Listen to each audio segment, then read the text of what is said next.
So I want to welcome everybody to Real Talk. This is real people, real problems, real solutions, and this is Real Talk. And so today I got my buddy Cowboy, Cowboy E. I met him in the rooms and very intelligent, one of the next level top guys. And so that's why I wanted to have him on.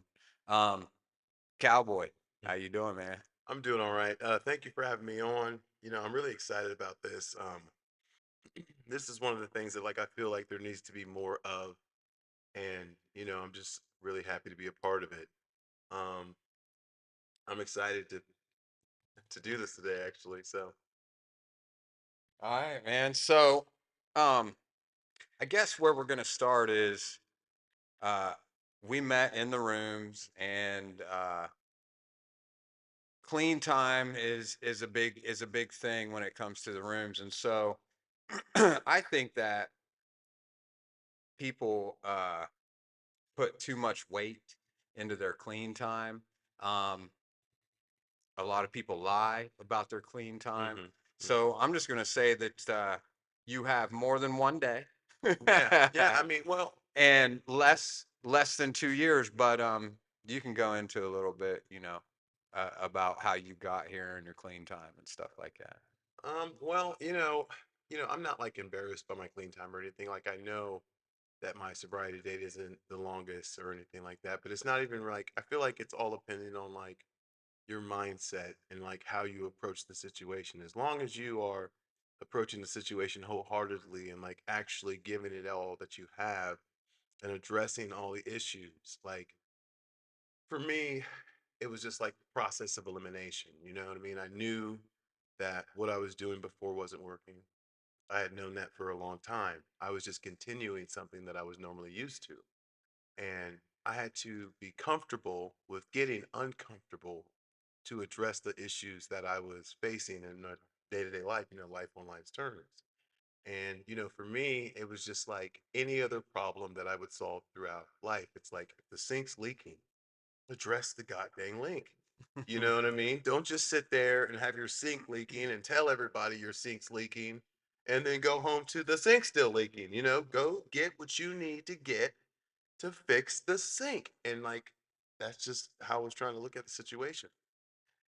I like it. I What's so irritating was when people complain about their problem and refuse to do anything about it. Mhm. And when I met you, I'm like, man, here's this guy, big character, big personality. Um, and then when you started to talk, it made sense, And so I was like, man, I need to talk to this guy, need to be friends, link up. And so they say that connection is the opposite of addiction. Yes. And if, you know, you don't need drugs and alcohol to be a dumbass. No, absolutely not. And so what caused you to take the next step? What caused you to move to the next level? Um, well, I think for me personally, like I said, I knew that what I was doing wasn't working. And not only was it not working, I was limiting myself.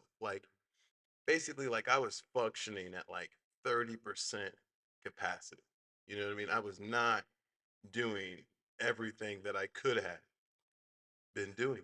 And it was it's like I knew I was better than what I was providing, for others, for myself, or anything at that moment. And it was just it's up to me to take the responsibility to start addressing things the way that they needed to be addressed. I was just basically pretending like nothing was wrong and the whole house was on fire. The house was on fire and I was aware of it being on fire, but I'm like, I'm just not going to look directly at it. You know what I mean? Mm-hmm. And so then I started trying to figure out what I could do and what my part would be. You know, so I started off with what do I want? What does a happy life look like for me? What are the things that I would want in order to be happy? And I sat down with myself and I wrote them down onto a piece of paper and I really looked at that piece of paper and then I looked at each thing and asked, why do I want that so badly? What purpose is that going to be fulfilling for me? I get it. I get it. So many people are using substances, and it puts a cap on your abilities, man. It puts a cap on your potential. Um, and most people don't, I don't know if it's that they don't care or they don't want to care, maybe. I think maybe if they start to care, then they have to take a real good look, and it's going to take some work. It's going to take some work. But so you went to treat. Yes. You decided, hey, I'm going to make a change. I'm going to go to treatment. And so I wanted this podcast and future podcasts. I'm basing it on personal development, health, and well-being. Yeah. And a lot of podcasts, there's a big gap between us and Jordan Peterson. Obviously. Yes. There's a big gap between us and David Goggins. Yes. And so I wanted to talk to people that were fresh out of the mud, uh, just now not doing dirt anymore. And so tell me a little bit about treatment. Tell me a little bit about, what it was like the day you went in. Okay. And, was it comfortable? Did they take your shoelaces? What happened? Okay. So for me, personally, so what it was is like I made the decision to go into treatment, and like that was really difficult for me, especially when you're like codependent on like a substance to make yourself feel normal. I won't even say or euphoria or nothing like that, just to simply function as a normal human being does. So there was that thick level of fear, worry, concern that it was going to be difficult. It was going to be hard. So, me personally, what I did is I drugged someone with me. I mean, The buddy system. yeah, The buddy system. and I'm like, okay, so I'm gonna take this person with me. I'm gonna take someone who's, I care about and respect. You know what I mean? And I'm gonna try to do this together. That way, when times get hard, I can come to him and I know that I can be open and discuss things with him without worrying about judgment. You know what I mean? So like, Gotcha. and A and co-pilot. yeah, and like, what ended up happening was that ended up blowing up in my face, which Say it ain't so. which was okay though because 14 days into treatment, I'm at Hope Valley in Circleville, and I walk back into my room, and he's got all his bags packed, and he's like, "Look, man, Hilltop's calling my name. You know, I'm out of here." And at first, I tried to like talk him out of it. Once I couldn't talk him out of it, I tried to convince him to take me with him because like I knew that I was okay in my head at that point, and like it was me like trying to I think attempt to protect him. I just didn't want anything to happen to him because I cared about him. But he looked me dead in my eyes and told me like, "Listen, man, you're doing very well at this. I can see that you're getting happy. Stay. This is going to work for you." And that stuck with me. You know what I mean? That really stuck with me. He, so he saw something in you that you really didn't even see. Seeing myself, yeah. And at that moment I was like, "Okay."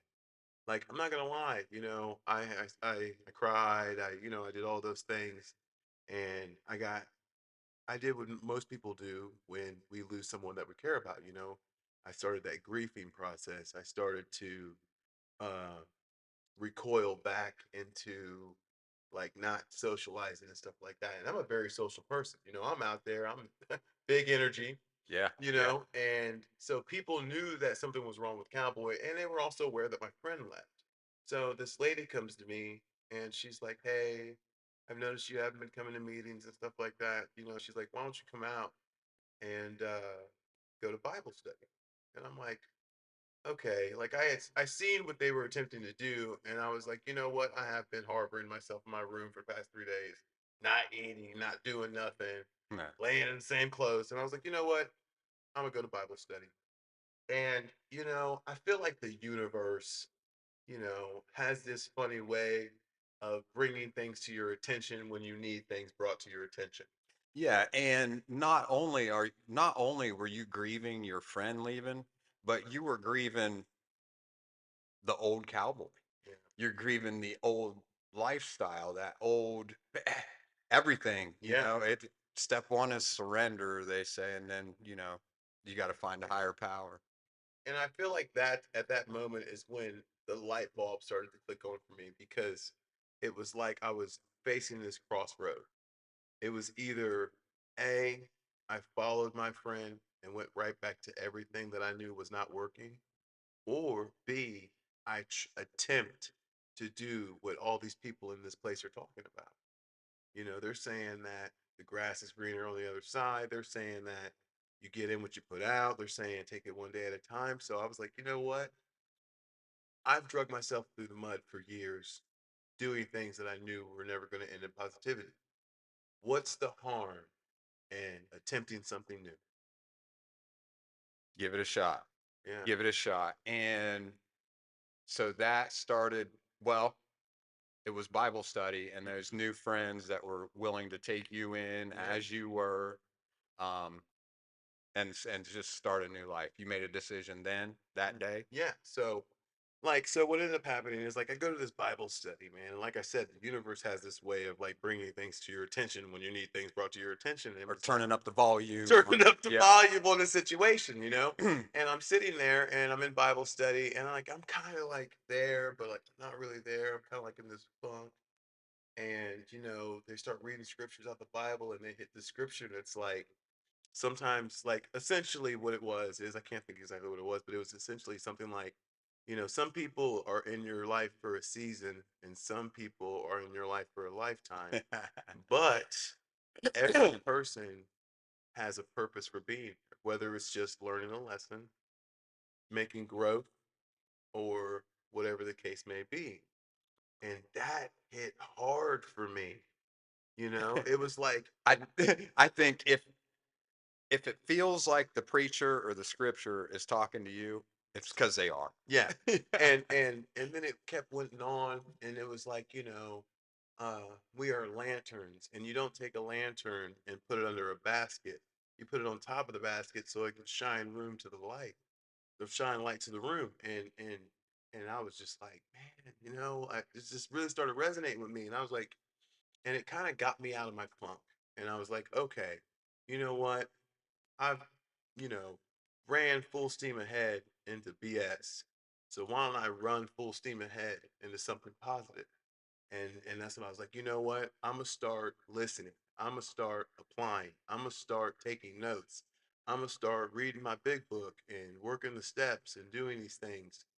And I started doing that. And I'm at a meeting. This guy comes in. He's day one. He just showed up. I'm day 15. Mhm. You know what I mean? So I got the ropes. I know how things are going. He walks Got the in the schedule down. and he's down. He walks in the room, and you could just tell he was like not feeling so good, and he's bewildered, and he's confused why we're reading out this big blue book, and he doesn't know what's going on. And I'm sitting here with my big book, highlighting stuff, taking notes, and I look over and I see him, and I can see that like confusion. So I pat the chair next to me, tell him sit down, and instead of me keeping my big book that I've read 100 times, that I've highlighted things in, that I've Mhm. taken notes out of, I passed it to him. And there was like a small voice in my head that was like, "You figured it out," you know? And it was just like, you keep what you have only by giving it away. Yep. And that was my wake up moment. That was my wake up moment. And then it was You like, felt you felt a shift. yeah, I mean, I felt like I figured out something that I had been missing. Because in life, before I would gain information and I would keep it for myself, I would never share it with anyone. And sharing it with someone does two things. Not only does it help that person, but it almost solidifies it for you in your own mind. It's like, you can hear something and think, oh, it sounds good. But when you repeat it back to another person, it's like you hear it for yourself a second time. And the more times you repeat it, the more times it sticks. It's like you're just kind of like hammered into your mind. Oh yeah. Yeah, yeah, yeah. I agree. And that was day 15, right? Yeah. So you're 2 weeks in and you're thinking you're not even sure how much longer you're going to be there. You're Right. not sure if you're going to Right. stay until it was time to help somebody else, man. It gave you worth. I've also heard you say something that I have personally said before, that I was going to put as much energy into getting clean Yes. as I was And to use it. getting high. Yeah. And that was the first thing I thought about when I got up and the last thing I thought about when I went to bed. Yeah. So I wanted to do the same thing when I got clean. Well, and like also, things started forming. As you go through this self-bettering, self-progression, you start noticing things. It's like the room stops being so dark. Yeah. You know what I mean? It's like the curtains are rising, and you know, like week 3, was pretty good, and then week 4 was a little better, and then it's like, you started to dress. Like what really got me was step 4.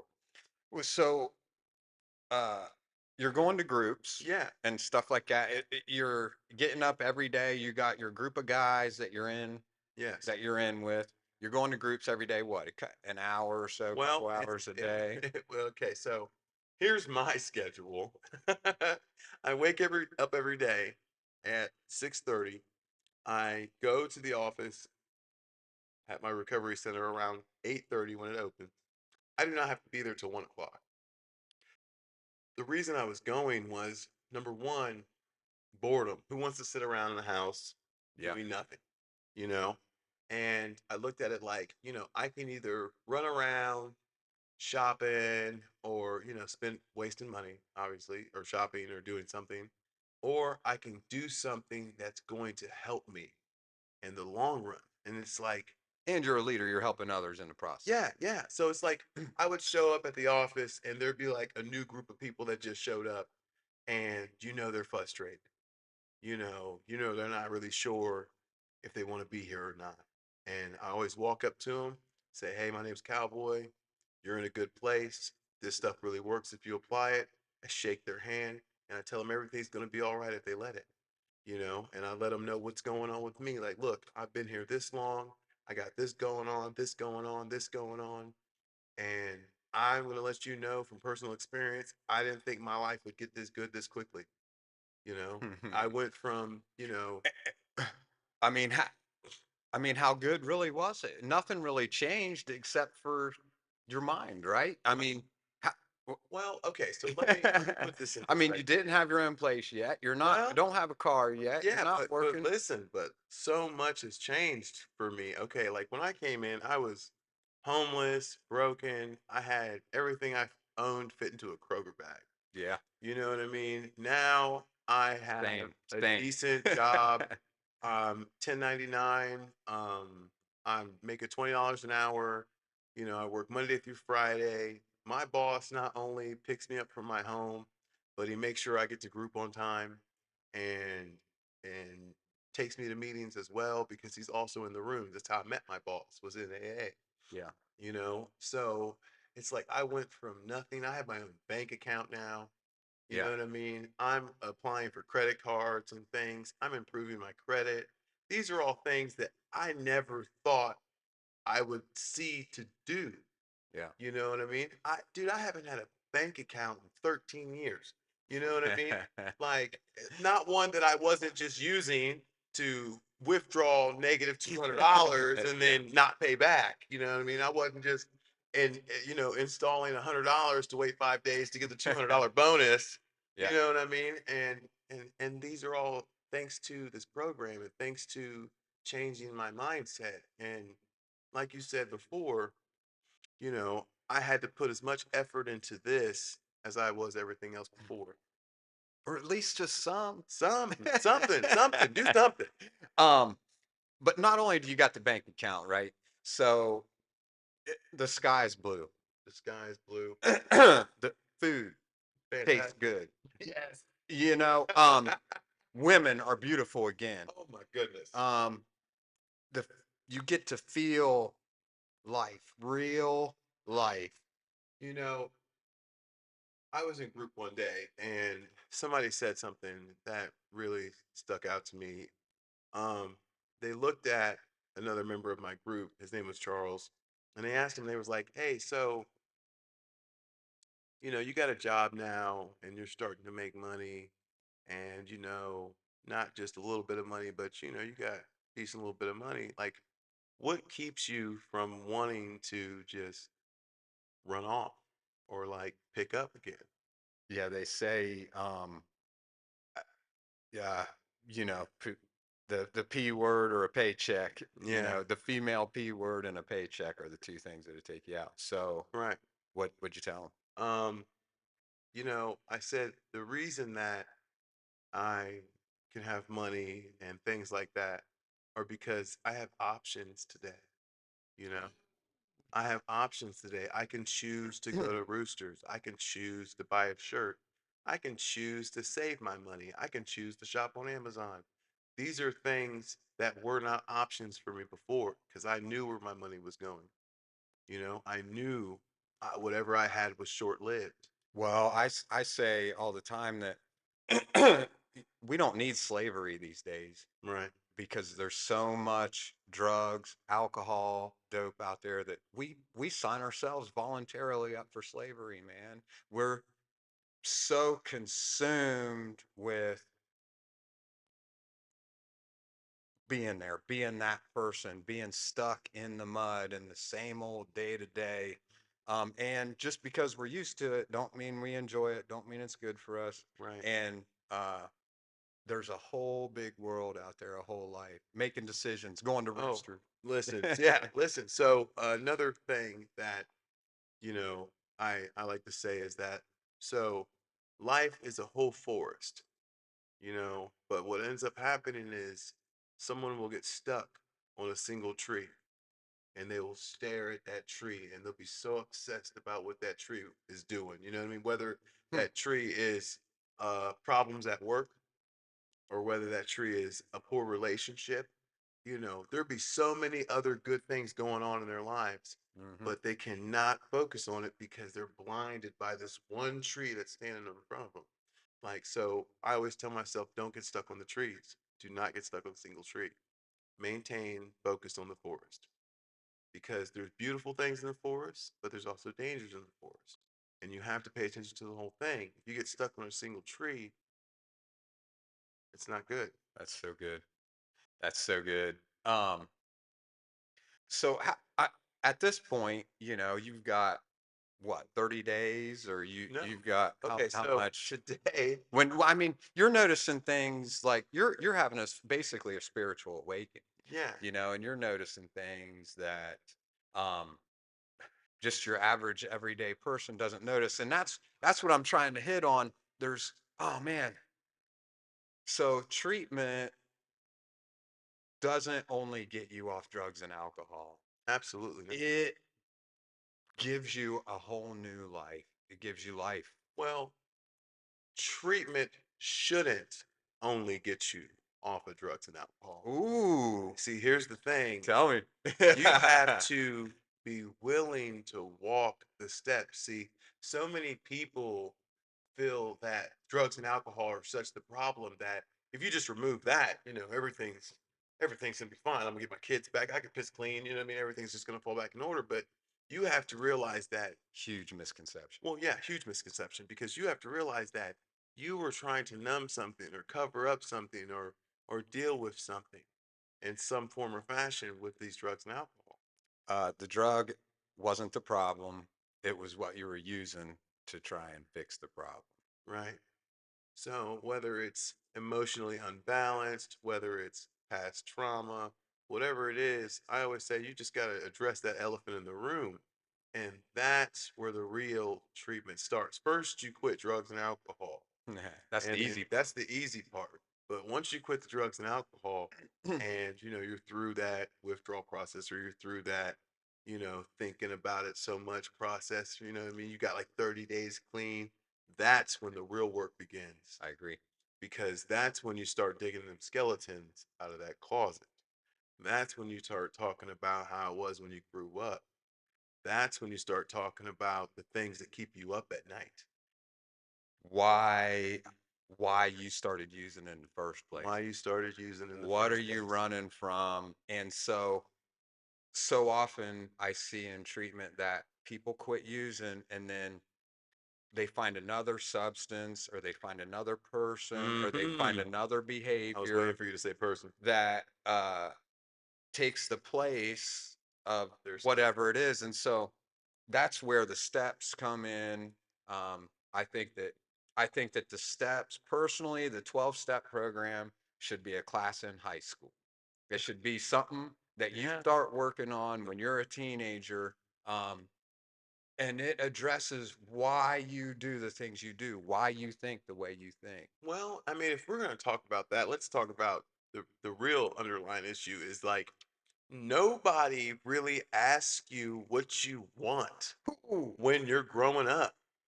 Like when you're you're growing up, always pitted against somebody well, else. you're either pitted against someone else or you're given guidelines because your parents did this or your parents did that. So your dad worked at Anheuser-Busch, so why don't you work at Anheuser-Busch? Because look at your father and look what he did. So why don't you just be like him? But no one ever says, well, Johnny, what do you want to do? Well, I want to be a painter, you know? Or if they do ask and they don't agree, they're like, painter?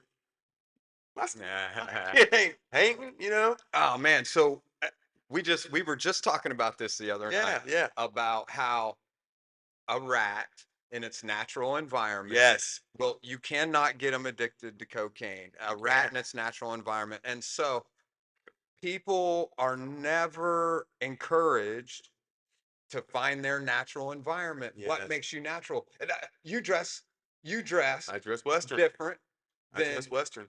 most 6'6" black men that I know, right? And so we just talked about this. Cowboy. You started finding your natural environment, Well, right? it's like, and that, that is just comes with like self-awareness and just overall well-being. It's like you never. First, you got to get safe, though. Well, yeah. First, you got to get safe, Well, yeah. comfortable. Yeah. First, you gotta get safe, comfortable, and then, like I always say, you gotta do some soul search, and you gotta sit Yes. down with yourself, and you gotta ask yourself, what okay, like the way I like to ask it is if I could have my life any way that I would want it, what would that look like? Ooh. And what would my needs be, you know? And what would my desires be?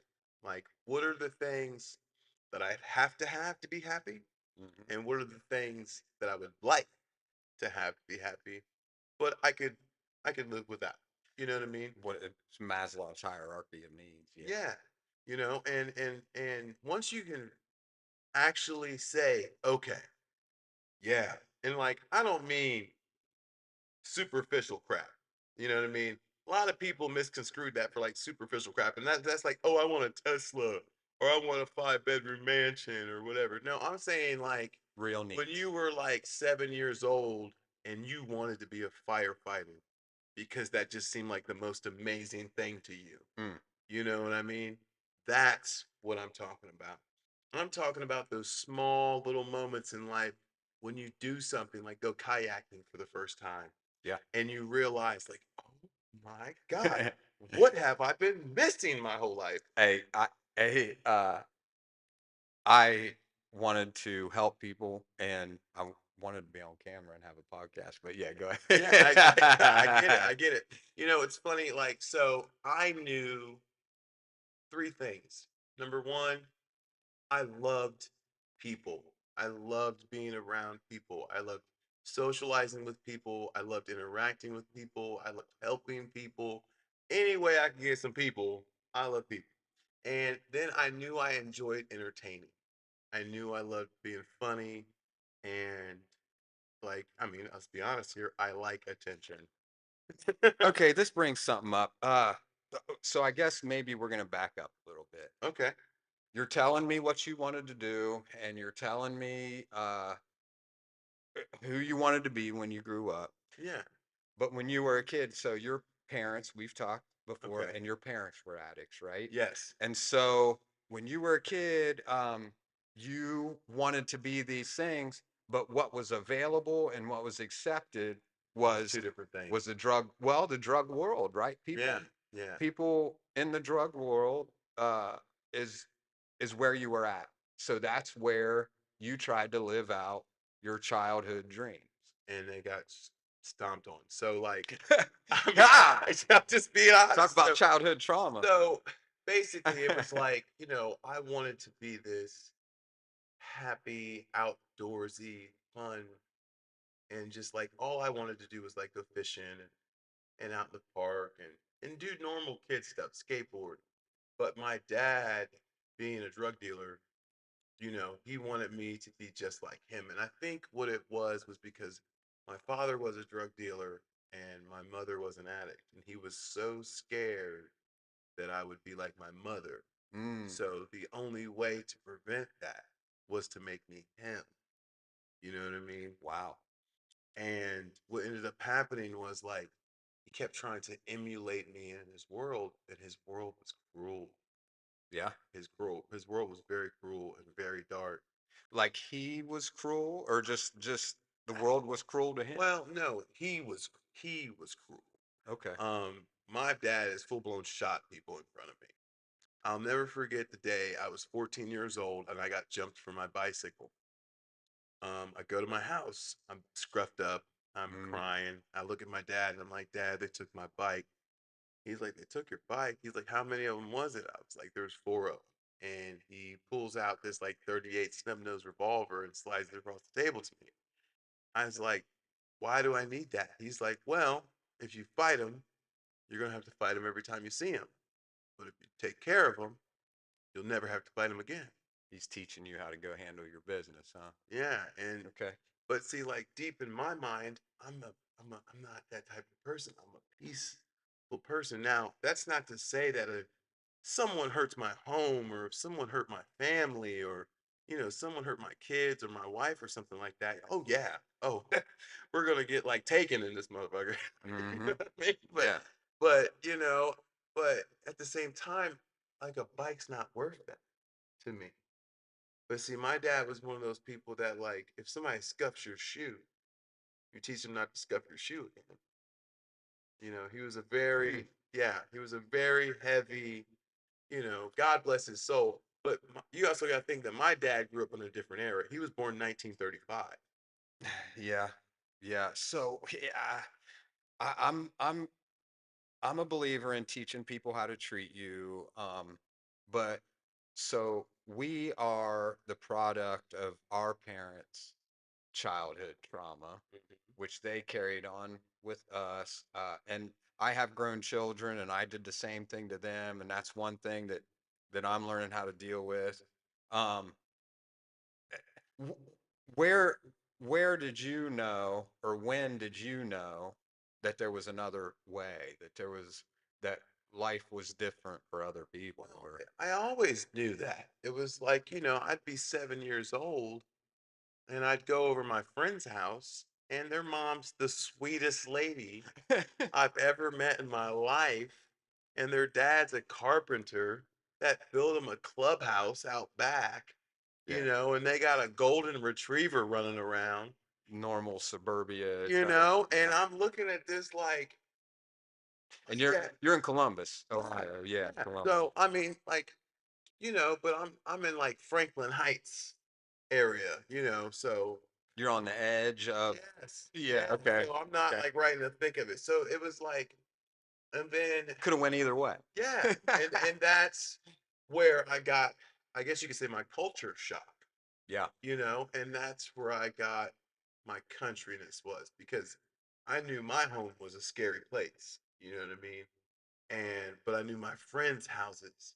All the moms were just these lovely women with aprons on. wow. In the 90s, like I'm talking about, they're like, oh my God, is this Sean? Oh, sweetie, come in here. I'm gonna bake you guys some cookies. You guys go down and play video games. And I'm just like, this Yeah, is what's up. And like, it's funny because that's where my view on what I wanted came from, okay.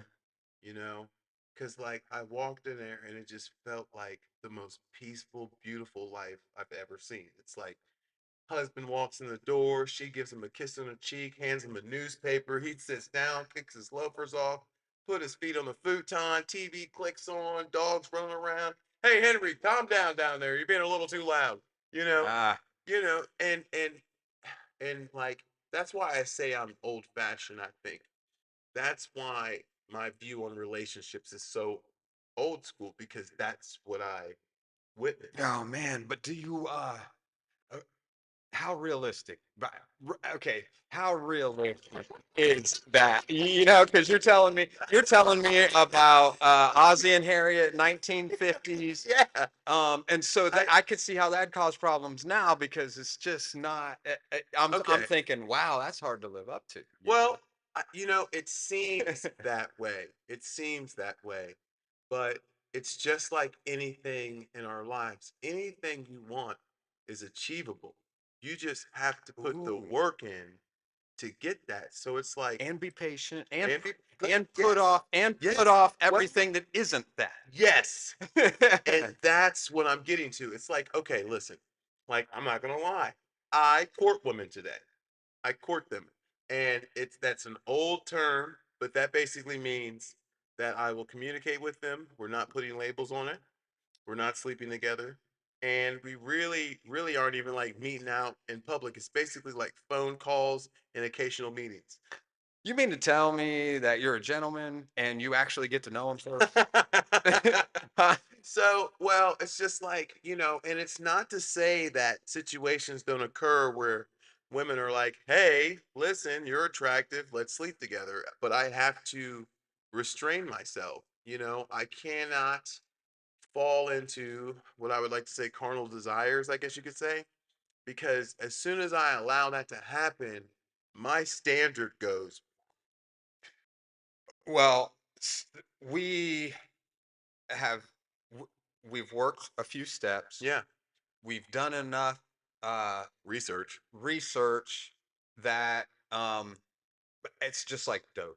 Yeah, It's just like a drug, yeah. and it can be used in the same unhealthy Well, ways. yeah, it can be used to control and manipulate. I mean, a lot of people, especially myself, are semi codependent. So it's like once we open that door and allow someone in and be vulnerable with them, it's like we no longer want to not have that. And it's like Mm. you have to take good care in who you allow that to be with. It's like back in the day, you would talk to a woman and you know you would really take time to figure out who she was. But nowadays, especially with social media and everything like that, you look at a couple photos, you send a couple DMs, and she's in your apartment. Well, Like, people can trick you, yeah, they and can lie. you're looking at glamour shots. Well, and you're looking at what they want to present to the world. Yep, You're looking at what they want to show. yep, Because or a show, here's let me period. let me say Yeah. this too. When you sign up for a relationship with somebody, what you're saying is, no matter what you tell me, I won't run away. That's what you're agreeing to. You're agreeing to whatever. When you make a commitment, Yeah, when you when you make a make a commitment. commitment with a Yeah, person, you're yeah, yeah. saying, no matter what happens, I'm going to stick around You're also saying that whatever has happened in the is past. is okay. I'm going to overlook it. Is okay with me. Yeah, Yeah, I'm yeah. going to overlook that. And see, especially with women, unfortunately, man, there's this stigma that if they are not perfect, men will not want them. And that's terrible. That's terrible. That's You think impossible to. just females? No, no, no, no, You no, think no, we no, you no, think no, we no, have no, a no. I'm not saying that it's only females.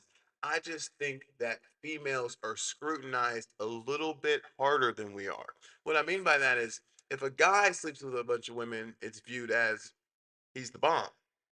If a woman does it, you know what I mean? yeah, yeah, we just talked about this the other night too. But the value of Of a man's uh, the value of a man's sexual energy is not what a female's is. yes, and it's just A lot of that has to do with men though true, also. true, and it's But yeah, I see what you're saying. I see where you're yeah, and I got it. And like, I'm not saying that it's just men and women have different issues. We both have issues in being selected, Mhm. or being what is deemed okay to be selected. You know what I mean? But it's two different types of stereotype. It's definitely a stereotype. Definitely a Yeah. stereotype. So you're growing up in half half Ohio, Midwestern Yeah. suburbia, So and listen, the other half is a little bit gangster, straight streets. straight street, and you're trying to figure out What side of the fence I belong on? which direction you're wanting to go. Uh, you graduate high school. Mm-hmm. Did you graduate high Yes, I school? did. And so you decided, got into relationships. Well, yeah, yeah. They didn't So, work out, or did they? Is that what turned it? Is that what turned the page? well, okay. So, this is a little, embarrassing, but I was a lover boy, because I had this view that you meet a girl and you love her enough and she stays. Where did you get that view? TV, movies, Well, not shows, necessarily. high school friends, and No, I parents? mean, I just That's what you like, wanted. well, it's what I saw. You'd walk over your friend's house and he's got four brothers. You know what I mean? They live in his house. His wife's Martha. Martha, smokes her cigarettes and drinks her wine or whatever. You know what I mean? And John works out in the garage on cars. That's what he does. He's a car mechanic or whatever. And they've been together for 36 years. They got four beautiful kids. There's portraits on the wall. He's got Elvis Presley figurines that he collects. You know what I mean? She's got a garden out front, two dogs running around, and it just looked nice. And then you're in this cul-de-sac, and all your school friends and all their parents are the same. You know, you go over Doug's house, and his mom's been baking pies for 20 years. She's got the best pie on the block. You know what I mean? And Phil's heavy overset guy that just Yeah. screams from the downstairs den and tells her, and it's just like, and then you go over another friend's house, DJ's house, same thing. And it's like, I'm looking at these people and I'm like, they're driving 2005 Impalas and 2006 freaking F-150s, and they're living the dream. Dad's worked at the same place for 25 years. Mom does nothing. you Let me ask you this: how did those kids turn out? know, once you leave the nest and the real world happens, that's when you find out who people really are. Because when you're in a controlled environment, Yeah. it's one thing. You can be the sweetest, kindest person in a controlled environment. And So we've talked about this too, in the rooms, and actually it just came up the other night at a meeting, how different all of our backgrounds were. There could be 50 people there sitting yeah. in a meeting, and some people had Ozzie and Harriet as their mom and dad. hmm Some people were rich, some were hmm poor. Some grew up around drugs, some never saw any at all. And that's what I'm saying, those controlled environments. Yeah, but then so we ended up right there doing the same thing at the same time.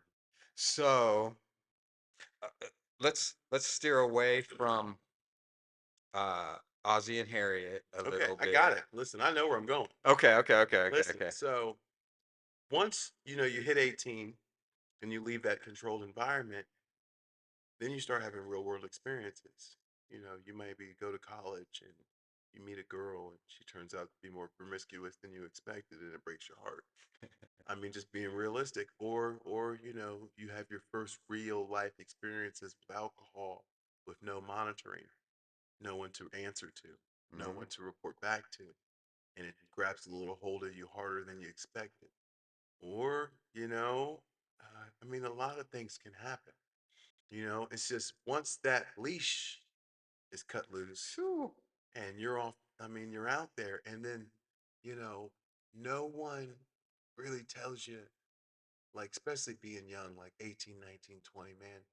no one explains to you how hard grief's gonna be when it hits you for that first real time, or A broken heart. or a Yeah, yeah, breaking all that. heart, Yeah. or you know, you're Dealing with yourself also yeah, is dealing rough. with yourself, Yeah. or you start having feelings that aren't reciprocated, whatever the case may be, and then you're not really dealing with them appropriately.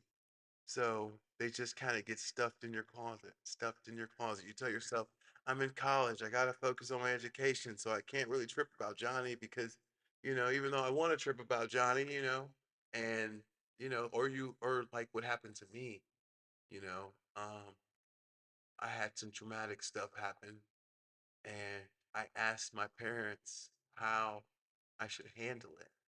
And they told me that I cannot answer that question for you. I cannot tell you how you're supposed to address the situation because every person addresses the situation differently. This is something you're going to have to handle on your own as a man, and that is a tough pill to swallow sometimes. Yeah, I agree with especially when your parents didn't deal with it in the right way. Right? Um, and so you're turning to friends, you're turning to neighbors, you're falling back on training, Mm. programming. And so when it came to my family, drugs and alcohol. When somebody died, we drank. Okay. When somebody was born, We we drank. When somebody got married, we drank. drink. When Yeah. somebody got divorced, we drank. And Mazel so, tov. when I was young, we had Just Say No Club and Dare Club Yeah, I remember there. and stuff like that. And so, but when I came home and tried to tell my mom and dad about it, they were like, "You're an idiot." Yes. They were like, "You're gonna Yes. go through some things as an adult, And it's gonna be and okay. you're gonna have to deal with it, and you're gonna turn to drugs or alcohol, or you're gonna need something to deal with it." And it wasn't until uh, 40 years old that I realized that you could meditate, that you could Hmm. do yoga, that you could eat a well balanced diet, get plenty of sleep. Hmm. Uh, and that those are the things that help you deal with life's hardships because there's going to be hardships. I don't care if you're Oh an yeah. addict, if people Yeah. are going to die, you're Yes. going to go through heartbreaks, you're going to have a favorite pet that passes away or whatever. And so you're going to have to deal with things. And um, I got feel good problems. Hmm. I like to feel all the way too good and then I don't like to come down. And so that's what led me. And I was good at it though. I was trained from a very young person Hmm. um, to drink, do drugs, go to work, and that's just what you did, Yeah. you know?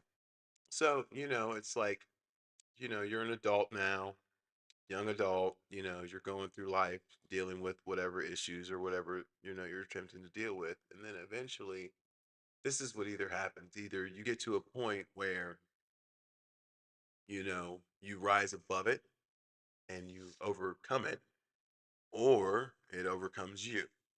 And Yeah, I think either you make a decision that you're absolutely not going to do that, or well, it uh, worked for them, so maybe yeah. I'll do it too. And then you're stuck in that little gray area where it's like you're trying to balance whatever substance or alcohol that you're using and functioning. Yes, It's like, which is a dangerous place. oh my Yeah, gosh, it's the worst place to be in because it's like how can I do this? It's like driving with one eye open, yep. you know? It's like you'll never really see what's over here.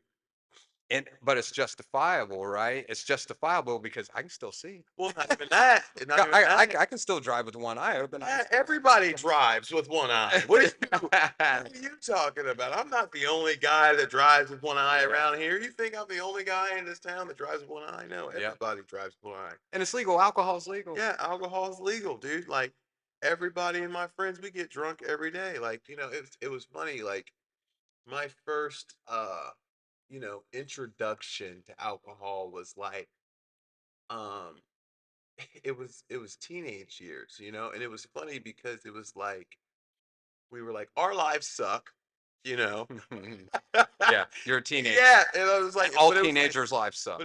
our lives suck, our parents don't get it, so this is what we're doing, and we swore we were just little adults, at that time, and we weren't.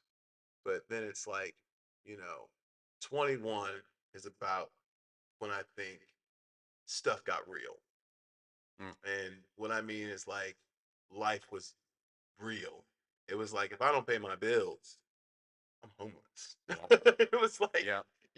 and Shit just got real. yeah, and that's when fear set in. And I think fear, for the most part, is probably the number one determining factor in addiction. Ooh. Okay. Why? Well, because it's like fear fuels decisions. You will do something or you will not do something because of fear. And like you'd be surprised, man. It goes all the way down to like certain guys won't ask certain girls out of fear. Certain people will not apply for certain jobs out of fear. Certain people will not go certain places. There's people that won't go to church out of fear. Fear is the next strongest emotion next to love. And so if you weren't taught how to love harder than you fear, Yeah, then you're in trouble. you're gonna be in some shit, man. And it's like, fear is one of them conversations that honestly, people are so afraid of having. Like, I can't think of one time my parents sat me down and had a discussion about fear. Hmm. My dad never told me what he was afraid of. You know what I mean? Yeah, You learn those things later on because you know what people behave like when they're afraid of something. So, like, you can look back on your past life and see that your parents were worried about this, your parents were worried about that. Like, when you first started smoking pot or whatever, your parents were scared that it wasn't going to stop there. You know what I mean? But they would never have that discussion with you. Like, listen, Johnny, you have us afraid. We are fearful. You yeah, know what I mean? yeah. And it's because even saying the word fear creates vulnerability. I mean, anxiety. Yeah, Just just even saying the saying the word. word fear. Also not letting you know that they were afraid Yeah, for you, but also not asking you what you were afraid of. What are you running from? yeah. Because success is one of the best buzzes out there. Listen, Success is doing shit, winning is one of the best highs I've ever had. But I'm scared. I was scared of it. I was scared of winning. I was scared scared of of losing, failing. And so it kept me a stagnant. slave. It kept me a slave to old behaviors and old realities. You end up just staying in the same position. You never want to get too far forward because you're not sure if you can maintain it, but you don't ever want to get too far backwards. So it's like, okay, I make enough money. I'm allowed to be comfortable. I can afford the way that I live right now. So I'm gonna stay right here because if I go forward too far and then I'm not able to maintain it, it's like, oh my god, dude, I moved into a place where my rent's $1,200 a month. That's out of my normal realm of, you know what I mean? That's Yep. not something I'm used to. And so you're in this rut, and you know what? I can drink such and such amount of Hmm. alcohol. Maybe I can do this drug or that drug um, to maintain. And you know what? I'm maintaining my house. You know what? I've got a kid or I've got an old lady. And how could it be so bad if I'm maintaining? You start putting ceilings on yourself. You know, you say as long, Boundaries. yeah, well, not even boundaries. You say, well, I make $25,000 a year, so I can live this way or whatever, or I make $60,000 a year, so I can live this way. But if somebody was to come in and offer you more, you think like, oh God, well, what would I do?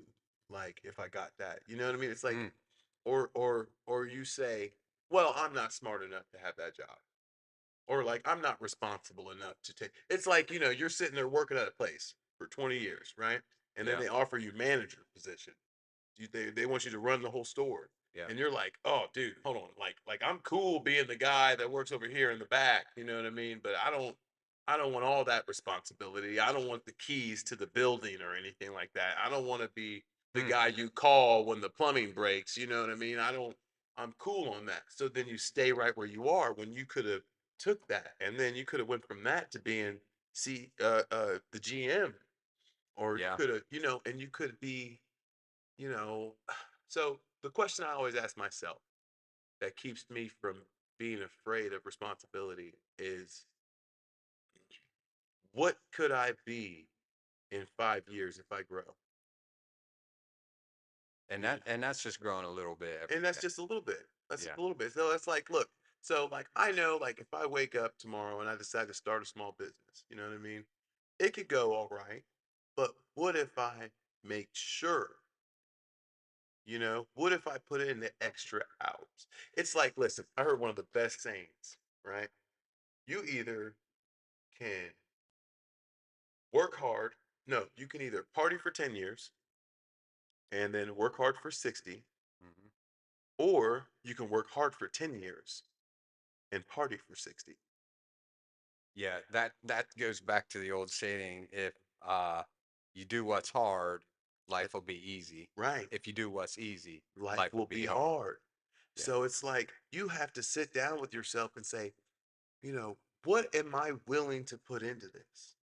And that was the question I asked myself, and like we said earlier, like, go as hard as you were in the wrong direction, in the right direction. Yeah. All of this thinking and all of this fear and all of this wondering how life would be on the other side came to a point in treatment, Yeah. after losing a few things and Yeah. realizing that you were gonna die, Yeah, in or a worse, or nutshell, jail, or in or the worst, jails, institutions, or or death. death. And so it came to a head, and now you're working on you. Well, you know, at first, at first in treatment, I was just like, get clean, get clean, get clean. And then it's like you got clean and then you were like still not happy. You know what I mean? You were still, I mean, like, I'm just being honest, like you were still like frustrated and a little resentful and a little bitter and stuff. So then it's like, Still got okay, a void. yeah, Yeah. yeah, we call those dry drunks. You know what I mean? They quit using the substances or alcohol that they were using, but I had to figure out my meaning, and like that's what I was saying, is like when I got to that step 4 and I did that inventory and I really looked at all the chapters of my book up until this point, and it's like, it's crazy. When you're living the moment, you don't notice the errors in the moment, Yes. but when you reflect on the moment, you're like, wow, I did that. Yes. Like, what possessed me to drive my car blackout drunk?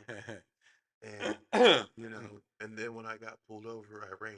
Like, what was I like really thinking in that moment? And so like I started looking at my life, and then it was like this small voice kind of said, like, look how much time has passed. Imagine what could have happened if you weren't doing that. Where do you like, have you ever thought, like, where would I be if things would have went good? We'd be on a private jet right now doing the same thing we're doing now, but Possibly, possibly. possibly. So it could have went one of two ways. Either, well, we just talked about this Yes, we earlier. did. It could have went one or two ways. Either um, we'd be on a jet and we'd be helping people, we'd be doing this podcast, or I'd be a arrogant asshole that didn't appreciate a damn We thing. would be Elon If Musk. I wouldn't have hit rock bottom, We would be.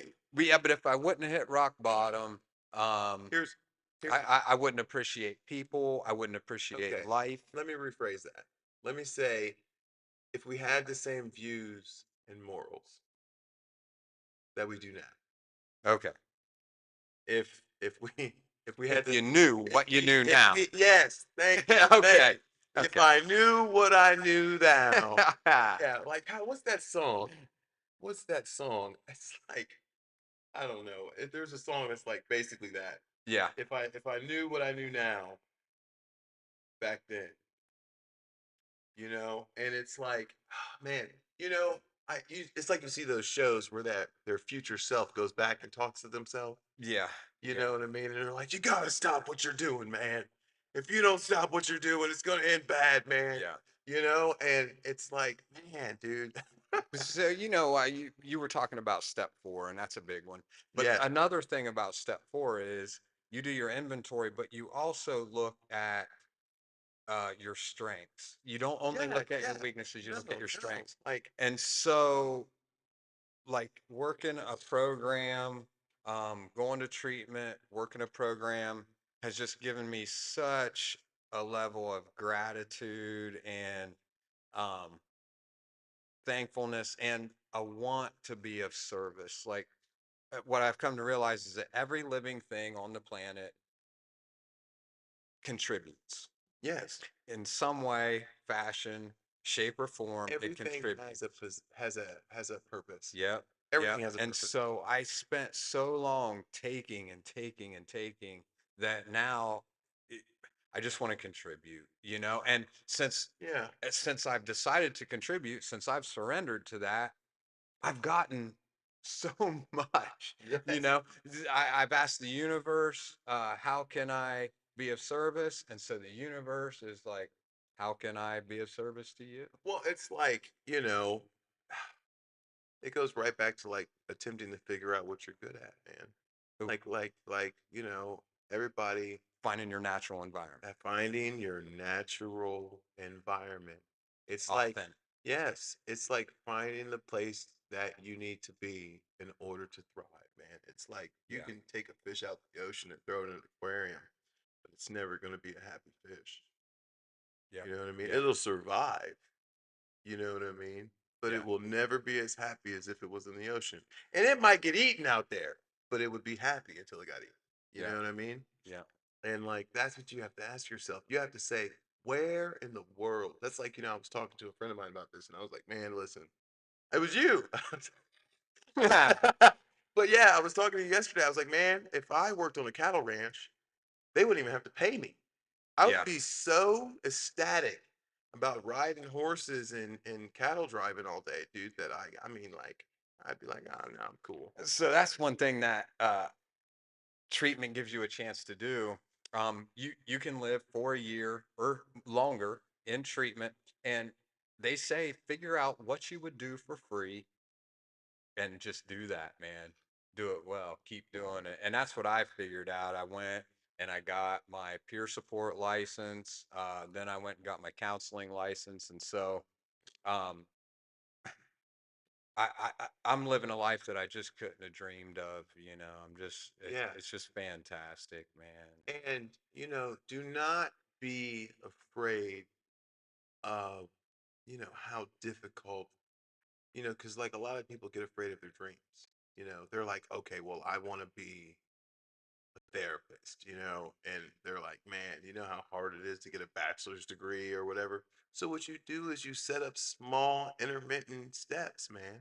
It's Yeah, like my dream is to own a ranch, have my own horses, and breed horses and stuff like that. Now I know I'm not just gonna wake up tomorrow and have a ranch. You know what I mean? Obviously, I know I'm gonna have to do some work into that. So what I'm doing right now is like I'm doing baby steps. So like I'm meeting people that are in areas that work in areas that will do things that I will need. mm, So like I have realtors, cell phone numbers in my phone. yeah. I have people who own um, landscape companies. And you seem like the type of guy who has written this down. Yeah. You've written down your goals. Yeah. You've thought about it, Yes. and basically manifesting it through the universe, little bit. I always say, think, dream big in little steps. Oh yes. Listen. So I my thing is I always say have one large unobtainable goal. And what that does is that keeps you climbing. You never plateau. Right? Because if my ultimate goal was a ranch, once I got it, I'd sit there and be Then like, what? yeah, it's like, okay, I did it. You know what Yeah. I mean? But if you have that no ceiling, unobtainable goal, like I want a ranch in every state in the United States, whatever. You know what I mean? Mhm. I may never get there, but I might get a ranch in 4 states. Yeah. You know what I mean? Yeah. And I might end at that. You know what I mean? I might end with a ranch in 4 states. But when I got that first one, it gave me the desire to get a second one. It's like, when you look at people like the Waltons, you know what I mean? Hmm. They opened a store and was like, no, stop it here, Yeah. and now they're in every country everywhere. Like, and it's like people feel like those dreams are daunting, they don't have to be, man. Some people don't some people don't even think it's possible to even be secure in life. Some people Yeah. don't even think that it's possible to not be working at McDonald's or to Uh, not. yeah. Um, I, I just, I wish it was possible that each person I talk to, I could let them know their power, let them know their worth Oh, and their strengths. And um, it's so, it's heartbreaking. it is. It's heartbreaking. I feel like what it comes down to, man, is it just comes down to what you want, man, because at the end of the day, everybody doesn't even want the same thing. Some people don't want to be Elon Musk or whatever, you know what I mean? Some people are happy with just the simplest little things, but whatever that is, man, please just sit down with yourself and figure it out. Like, I ask people, all the time, like I'll be sitting there with someone and they'll be talking to me about their relationship. People always want to talk to me Hmm. about relationships, but like, Yeah, it because goes back to you being the relation. That's because you're the lover guy. You're well, the gentleman. and I'm not afraid to tell people things that they may not want to hear. Like, when you're a person that speaks your mind and thinks outside the box like we do, people want to talk to you because they're like, man, listen, I've been looking at this for 20 years and I don't understand what I'm looking at. What do you think it is? And but what I'm getting at is like, someone will be sitting there talking to me about an issue they're having and this, that, and the third, but I can see straight through the issue and I can just see that like you're doing things that, you know, deep down, you honestly don't want to be doing. So, like, what would fix all this is if you would just figure out what it is. Figure out what you want and cut out what you don't, Thank you. That's or that's cut out what's not getting you what you want. right. And Um, uh, that goes back to our earlier conversation. How most people haven't even thought about what they want, yeah, most people haven't even really sat down and said, like, what do I want? And like that was what I think the major turning point was in my recovery because it was like, yes, I was learning tools to manage my emotions. And yes, I was learning, my thinking errors and things like that. But once you figure out what you want, it like lights a fire. man. Mm. It lights a fire. And because then you're like, man, listen, I gotta have it. Like we were talking And it's about. possible. Yeah, that's like, And it's listen, possible. like one of my things is I want a lifted truck. I love lifted trucks. I mean, I mean, listen, if I don't get a little lifted truck, I'd hate my life. Like, what I mean? Like, that's just like, You're gonna get it. Yeah, yeah, dude, but you're getting a if I lifted don't get truck, a man. lifted You're truck, getting one but, it's soon. just like, but that makes me want to get up in the morning. That makes me go to work with a smile. That makes me put in a couple extra hours. That makes me maybe try to get overtime.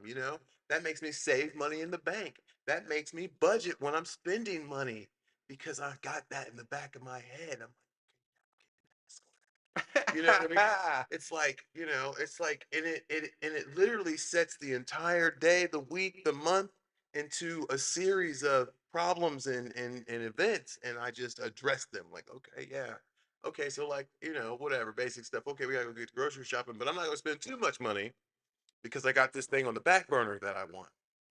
You know? Because that's taken away from what I want. You know what, man? I- this is a beautiful place to. We're running low on time, but lighting a fire, figuring out what you want, Yeah, uh, figure out what you want, light a fire. light a fire, figure out what you want, write it down. Write down what you want. Um, and we're gonna continue this. I like it. Um, beautiful talk. Thank you, Yeah, brother. great. Invite me back anytime. We are gonna continue this, and this is real talk. Peace.